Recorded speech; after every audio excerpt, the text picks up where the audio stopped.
गुरु दुखी किसी और से नहीं है, गुरु दुखी जनता से नहीं है, गुरु दुखी पब्लिक से नहीं है, गुरु दुखी जजों से नहीं है, गुरु दुखी कोर्ट से नहीं है, गुरु दुखी जेलर से नहीं है, गुरु दुखी जेल से नहीं है। अगर संत रामपाल जी महाराज जी वर्तमान में दुखी हैं तो केवल अपने ही नालायक अंध भक्तों से हैं, अंध भक्तों से।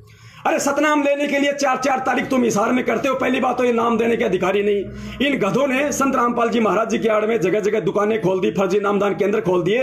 इनको अधिकार है क्या? अरे प्रथम नाम देके तुम लोगों को सतनाम देने के लिए 4 बार इशार तारीखों पे भेजा जाता है, फिर तुम्हारे को सतनाम दिया जाता है। सतनाम देने के लिए प्रथम मंत्र की परीक्षा ली जाती है। क्या ये गधे सक्षम है? क्या ये नालायक वो प्रथम नाम की परीक्षा लेने के लिए सक्षम है? अरे गुरु ये है या संत रामपाल जी महाराज है? परीक्षा कौन ले लेगा? इसलिए हम कह रहे हैं कि 2009 से जो आश्रम में नाम दीक्षा दी जा रही थी वो फर्जी थी।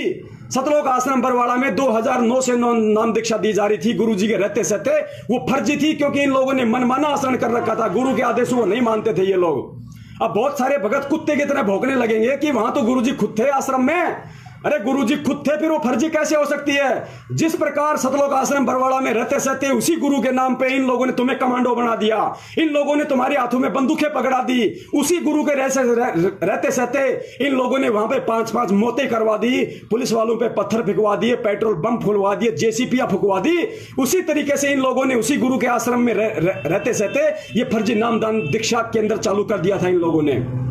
ये गुरु को आदेश नहीं, ये गुरु को इन लोगों ने सलाह दी थी। और गुरु को अच्छे से पता है क्योंकि गुरु का तो काल भगवान के साथ वचन है। फिर भी परमात्मा ने दया करी।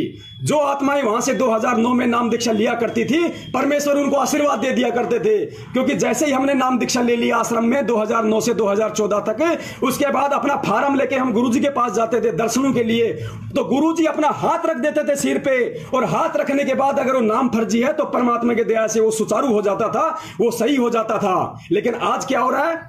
सरासर पाखंड फैलाया जा रहा है। जो संत इस ज्ञान से, इस भक्ति मार्ग से दुनिया से पाखंड दूर करने के लिए आया है, उसके नाम पे आज पाखंड फैलाया जा रहा है। और सबसे बड़े सहयोगी उस पाखंड में तुम बन रहे हो। इसके अलावा ये जितने भी वकील हैं, ये सतलोक आश्रम मैनेजमेंट हरियाणा ने अपने बचाव के लिए जितने भी वकील कर रखे हैं, ये सारे के सारे ढोंगी हैं, पाखंडी हैं, पैसों के लिए लगे हुए हैं। मैं पवन दास जयपुर वाला अपने सतगुरुदेव जी के चरणों के सौगंध खाकर कितनी बार एपी सिंह वकील, जो अपने आप को धुरंधर वकील कहता है, सुप्रीम कोर्ट का वकील कहता है, जिसके आगे अच्छे अच्छे डांस करते हैं, ये दास उसको डांस करवा सकता है। इस दास को परमात्मा ने वो काबिलियत दे रखी है, वो बुद्धि दे रखी है। ये दास आज पूरी दुनिया के सामने एक बार फिर से चैलेंज करता है सतलोक आश्रम मैनेजमेंट हरियाणा के एपी सिंह दिल्ली वाले वकील को, सुप्रीम कोर्ट के अधिवक्ता को, और एस के गर्ग नरवाणा वाले को, जो वर्तमान में देशद्रोह का मुकदमा लड़ रहा है संत रामपाल जी महाराज जी का। मैं उन दोनों वकीलों को चैलेंज करता हूं। यहां पे मुझे मजबूरन चैलेंज करना पड़ रहा है क्योंकि मेरे पास में सबूत हैं, साक्ष्य हैं। इन दोनों वकीलों ने सतलोक आश्रम मैनेजमेंट के इशारे पे, पैसों के लालच में संत रामपाल जी महाराज जी को उल्टा फंसाया है, ना कि बचाया है।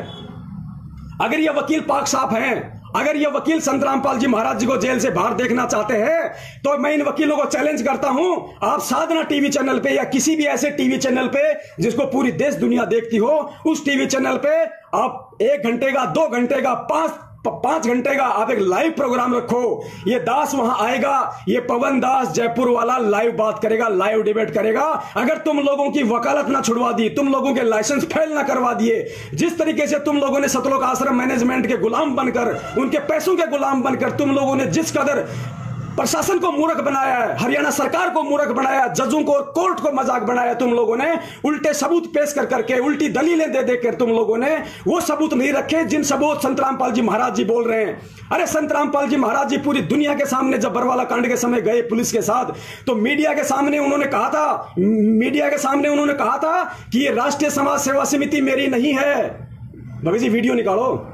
ये राष्ट्रीय समाज सेवा समिति मेरी नहीं है, ये जितने भी लोग कमांडो बने हुए ये मेरे नहीं हैं, और मुझे आश्रम के अंदर बंधक बना के रखा हुआ था। देखिए, सुनिए आप।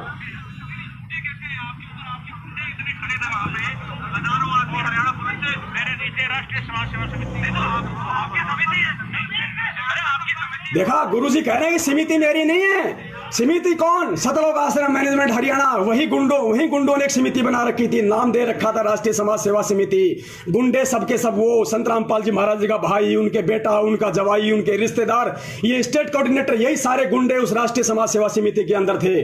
और गुरुजी ने उन गुंडों के खिलाफ बयान दिया है अपने वीडियो में पूरी दुनिया को। ये जितने भी वकील हैं, एपी सिंह, एसके गर्ग, नरवाणा, ये उन गुंडों को कोर्ट में खड़ा क्यों नहीं करते? उन गुंडों के खिलाफ कोर्ट में खड़े क्यों नहीं होते?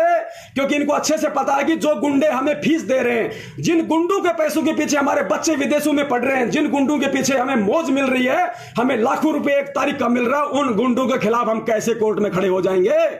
पुण्यात्माओं, ये सबके सब षड्यंत्रकारी हैं, काल के दूत हैं। इनको संत और भक्ति, भगवान, ज्ञान से कोई मतलब नहीं है। आप लोगों के कंधे पर बंदूक रखकर गुरु को बदनाम किया जा रहा है, कहीं लेट ना हो जाए, ध्यान रखना पुण्यात्माओं।